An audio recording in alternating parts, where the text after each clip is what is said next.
Puiši, nekaujieties, Rikucīt, tu arī nāksi. Kas mums vēl trūkst?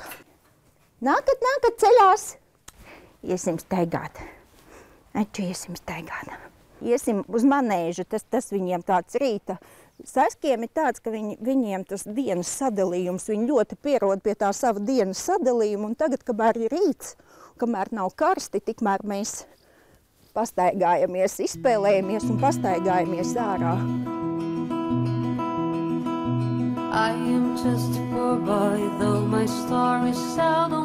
Daudzi šo vietu dēvē par Sasku paradīzi. Pašiem savi apartamenti, manēža, kur kārtīgi izskrieties, un saimniece, kura ik brīvu brīdi katru no viņiem samīļo. Mēs šorīt ciemojamies Auces novadā pie kluba Sasku mīles vadītājas Sarmītes Lustes. Viņam ir viens no tiem cilvēkiem, kuras rokās nonāk pamestie un nevienam nevajadzīgie saski. Šobrīd šajā namā dzīvo 13 saski. Ja agrāk Sarmīte visus spēkus veltīja tam, lai saskus Latvijā popularizētu, tad šobrīd ir tieši pretēji. Cilvēki tiešām redz šos mīļos, jaukos dzīvnieciņus, sežot uz rokām, staigājot siksniņā, bet nesaprot, ka patiesībā, ka tur ir pirmām kārtām ielikts diezgan liels darbs saimnieka, lai saradinātu, lai pats sadzīvot ar šo dzīvnieku. Un šis dzīvnieks ir ļoti specifisks, un viņš prasa tādu īpašu attieksmi. Visbiežāk cilvēki nav gatavi saska īpatnējai smakai. Īpaši spēcīgi tā ir meklēšanās laikā. Ar to var cīnīties sasku kastrējot, taču to var izdarīt saskam sasniedzot aptuveni gada vecumu. Bet meklēties tas sāk jau 5 mēnešu vecumā. Sasku mazgāt nav jēgas tanī brīdī, tāpēc, ka šī smaka atgriežās, jāsaka, gandrīz vai tai pašā brīdī, un varbūt pat dubultā viņš šo, lai viņam, tā smaka ir tas, lai meitenes zina, kur viņš atrodas. Sarmīte uzskata, ka visbiežāk cilvēki vienkārši nav gatavi saska ienākšanai ģimenē. Tādēļ arī pie pirmajām grūtībām no tiem atsakās. Joprojām saskiem izturās kā pret tādiem, nesaprātīgiem dzīvniekiem, bet tai pašā laikā tiešām tie cilvēki, kas vairāk viņiem nodarbojās un tiešām, kas redz šos saskus, kas ir zaudējuši šo savu saimnieku, savu to māju, viņi redz, kā viņi pārdzīvo. Saski pazīst to savu cilvēku, viņi pazīst to savu ģimeni.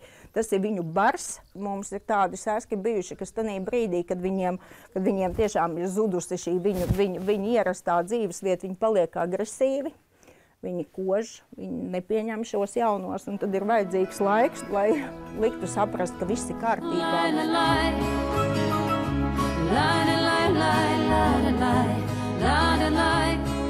Daudzi no saskiem atsakās, ka ģimenē grib ieviest vēl kādu citu mājdzīvnieku, domādami, ka tie savā starpā nesadzīvos.